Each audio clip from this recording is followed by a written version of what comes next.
Today, the lesson is writers develop a strong conclusion for their narrative by 1. Identifying the so what of your narrative, 2. Craft a conclusion that not only brings your narrative to an end, but also helps your reader to understand why they read it. And so first we have to identify the so what by analyzing a mentor text. And as I read this, the wrap up to Claudette's bus incident, when she refused to give up her seat on the bus and ended up in jail, this is her conclusion to that portion of her narrative. What is her so what? What has she learned? How is she feeling? What might the theme be? When they led Mom back, there I was in the cell. I was crying hard, and then Mom got upset too. When she saw me, she didn't bawl me out. She just asked, "Are you all right, Claudette?" Reverend Johnson bailed me out, and we drove home. By the time we got to King Hill, word had spread everywhere. All our neighbors came around and they were just squeezing me to death. I felt happy and proud. I had been talking about getting our rights ever since Jeremiah Reeves was arrested. And now they knew I was serious. Velma, QP, and Marianne's daughter, who was living with us at the time, kept saying it was my squeaky little voice that had saved me from getting beat up or raped by the cops. But I was afraid that night, too. I had stood up to a white bus driver and 2 white cops. I had challenged the bus law. There had been lynchings and cross-burnings for that kind of thing. Wetumpka Highway, that led out of Montgomery, ran right past our house. It would have been easy for the Klan to come up the hill in the night.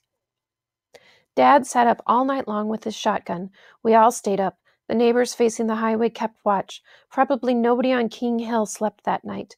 But worried or not, I felt proud. I had stood up for our rights. I had done something a lot of adults hadn't done.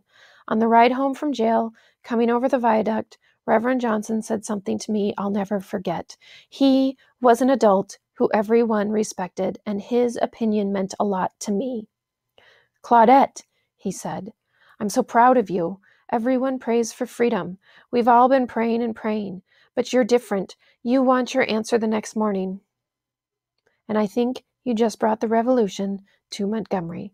And so when I read this, I have to think about what do I like?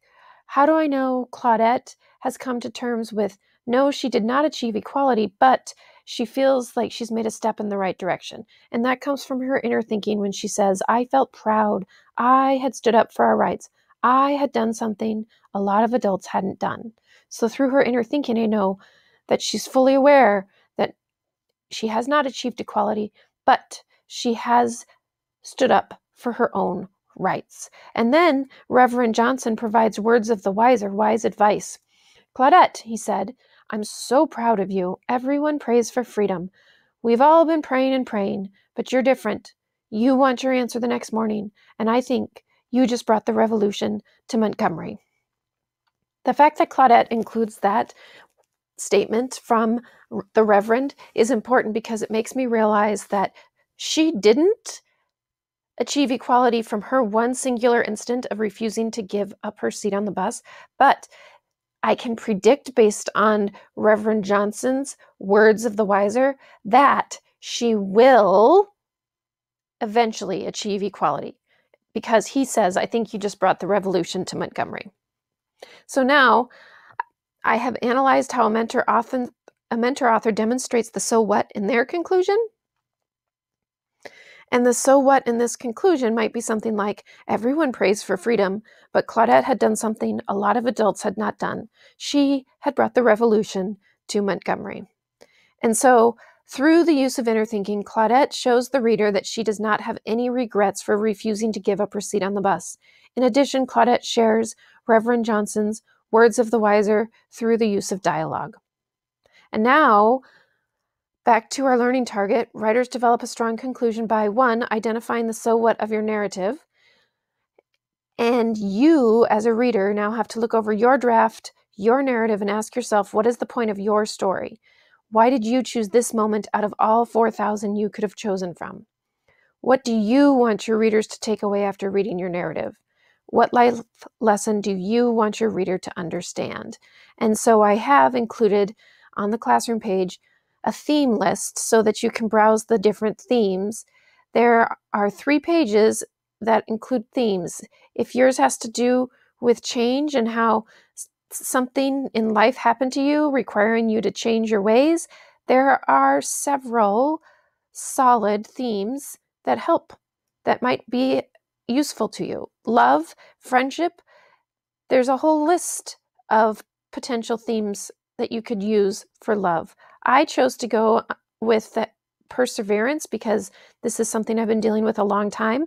And so I really like try and try again, because that's what I've been doing my entire life, trying and trying again to break this chronic habit of pressing the snooze button. So that's the theme I'm going to work with. And why did I choose this moment of me waking up in the morning out of anything I could have chosen? Because people can relate. Everybody has to wake up. Everybody has to wake up in the morning. Everybody has to get up and moving.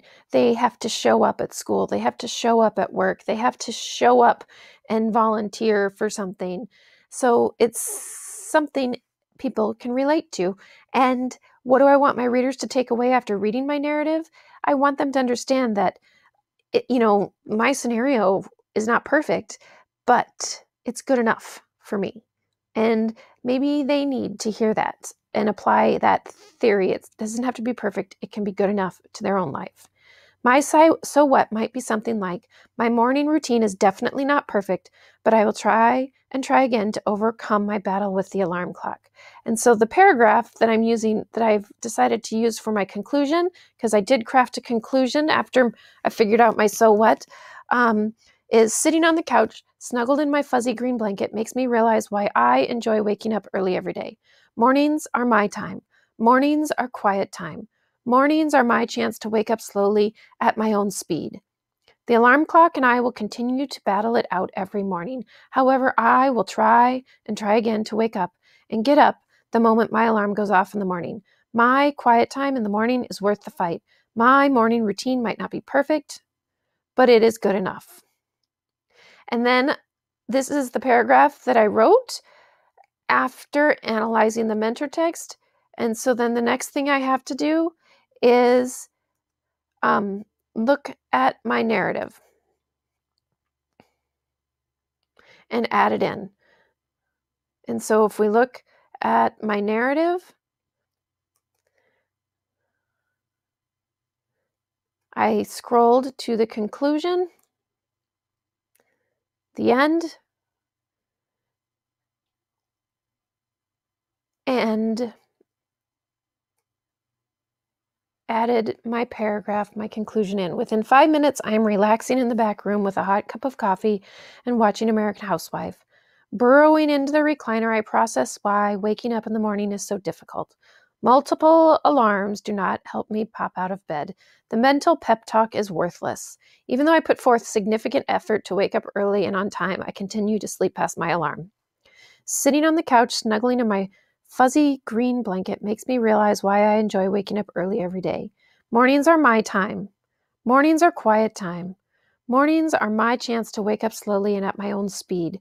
The alarm clock and I will continue to battle it out every morning. However, I will try and try again to wake up and get up the moment my alarm goes off in the morning. My quiet time in the morning is worth the fight. My morning routine might not be perfect, but it is good enough. And so I have developed my strong conclusion by identifying the so what of my narrative. And I used the theme list to help myself. And then I crafted my own conclusion that not only brings my narrative to an end, but it also helps the reader to understand why they read it. Now it is your turn. You can identify the so what of your narrative. You can craft a conclusion that not only brings your narrative to an end, but also helps your reader to understand why they read it. You can get started.